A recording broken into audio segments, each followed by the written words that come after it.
Most people have no idea that the last 8 seconds before they fall asleep tonight will completely decide how they feel tomorrow morning. Not their diet, not their exercise, not even how many hours they sleep. Just 8 seconds. And after watching this, you will never waste those 8 seconds again. If you wake up tired, heavy, and unmotivated every single morning, your brain is not broken. It is just following the exact instructions you gave it the night before. Tonight, you are going to give it different instructions.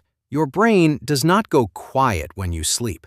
It goes to work. It processes everything that happened during your day. It organizes your emotions. It decides what to store and what to let go. And the most important moment in all of that, the moment that sets the tone for everything your brain does during the next 6 to 8 hours, is the exact moment you cross from being awake into being asleep. Scientists call this the hypnagogic window. It lasts about 8 to 12 seconds, and in those seconds, whatever emotion is loudest in your mind gets handed directly to your subconscious like a sealed letter. Your subconscious holds that letter all night and uses it as instructions. Most people hand their brain a letter full of stress, replayed arguments, and dread about tomorrow. Then they wonder why they wake up already exhausted.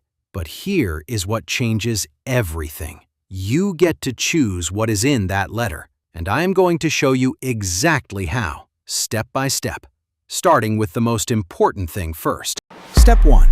Use the 8-second reset tonight, right before you feel yourself drifting off. Do not let your mind wander to whatever it wants. Instead, close your eyes and bring up one specific moment from your day that felt even slightly good. It does not need to be a big moment. It could be a good cup of coffee, a laugh you had, a moment of quiet that felt peaceful.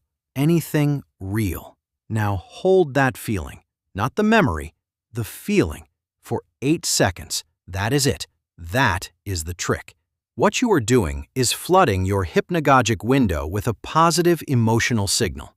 Your brain picks that up, carries it into sleep, and uses it as the baseline for the entire night. Research published in the journal Current Biology confirmed that the emotional tone present during this window directly shapes the neural patterns your brain reinforces overnight. You are not just thinking happy thoughts, you are giving your brain a biological instruction. Now, the second step builds directly on this, and this is where the real brain chemistry gets fascinating. Step 2. Stop poisoning your serotonin without knowing it. You have probably heard of serotonin. Most people think of it as the happiness chemical, but it is actually your brain's primary mood stabilizer. It is what makes you wake up feeling calm, grounded, and ready for the day. Here is what almost nobody knows. Serotonin production spikes during REM sleep, your deep dream stage, but only when the emotional conditions going into sleep are positive. When you fall asleep anxious or stressed, your body shifts its priority to managing cortisol instead. Serotonin production drops, and you wake up depleted before the day even starts. This is why 2 people can sleep the exact same 7 hours, and one wakes up refreshed while the other wakes up drained. It is not about the hours. It is about the chemistry happening inside those hours. The single biggest thing that spikes cortisol right before sleep, right before your hypnagogic window opens, is screen time. Your phone, your television, that blue light and that endless stream of information tells your nervous system to stay alert. It slams the door on serotonin production right when you need it most. So the action here is simple.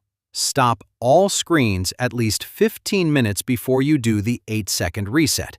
Now, here is a crazy fact that stopped me completely when I first heard it, because it reframes everything I just told you. Your brain cannot tell the difference between something you vividly imagined and something that actually happened. Multiple neuroscience studies confirm this. When you visualize a positive emotional experience with enough detail, your brain activates the exact same neural pathways as if that experience was completely real. The neurons fire identically. The chemistry responds identically. This means the 8-second reset is not just a relaxation technique. You are creating actual neurological memories of positive emotional states. real ones, and your brain uses those memories to calibrate your mood when you wake up. You are literally rewriting the data your brain wakes up with every single night. Step 3. Use the anticipation technique. Researchers at the University of California, Berkeley studied what happened when people did one specific thing before sleeping for 21 consecutive days. They did not change their diet. They did not exercise more. They did not meditate. They simply wrote down 3 things they were genuinely looking forward to the next day. Not things they were grateful for, things they were actually anticipating.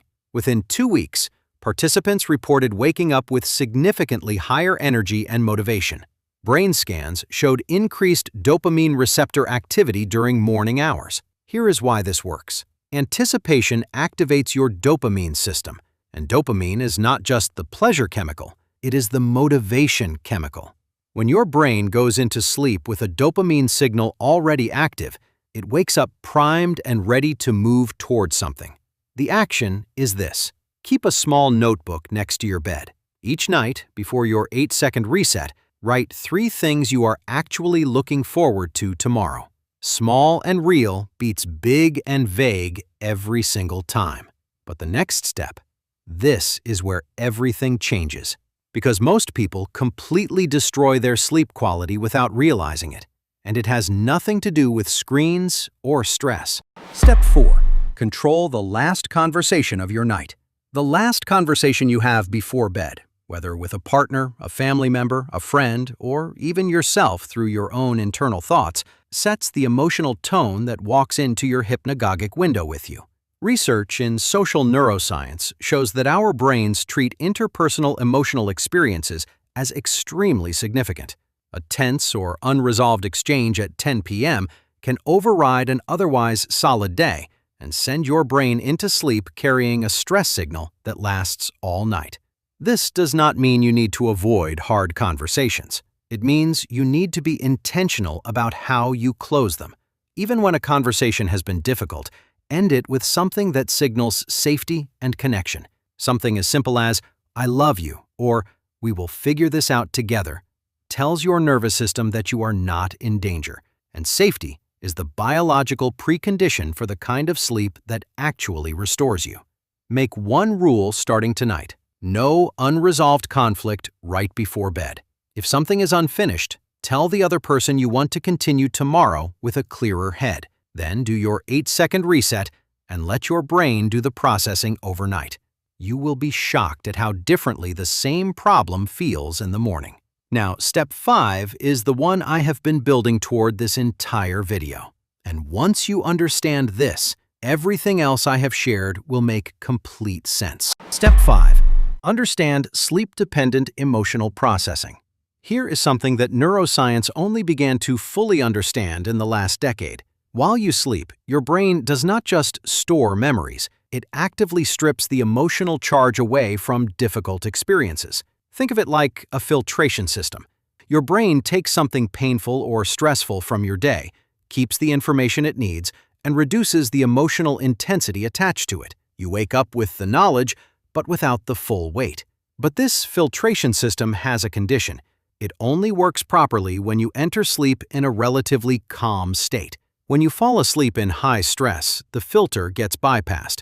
You wake up still feeling yesterday, sometimes even harder than the night before. This is why some of your worst mornings follow your most stressful nights. It is not bad luck. The filter was bypassed because the conditions were wrong. By using the 8-second reset to enter sleep in a positive, or at least neutral emotional state, you are not escaping your problems. You are giving your brain the exact conditions it needs to properly process those problems while you sleep. Tomorrow morning, that situation that felt impossible at night will feel like something you can actually handle. This is why sleeping on a problem works. It was never just a saying. It was always neuroscience. Now, everything I have shared with you today is powerful on its own, but this final point, this is the one that ties it all together in a way most people never discover. It is called the threshold effect, identified by neuroscientist and sleep researcher Matthew Walker. Here is what his research found. The quality of your emotional state when you wake up is not determined by the whole night of sleep equally. It is determined almost entirely by the final 90 minutes, the last REM cycle just before waking. Even if your night was broken or shorter than you wanted, if that final sleep window is calm and uninterrupted, you can still wake up in a genuinely positive emotional state. The whole night matters, but the ending matters most. What destroys that final window most often?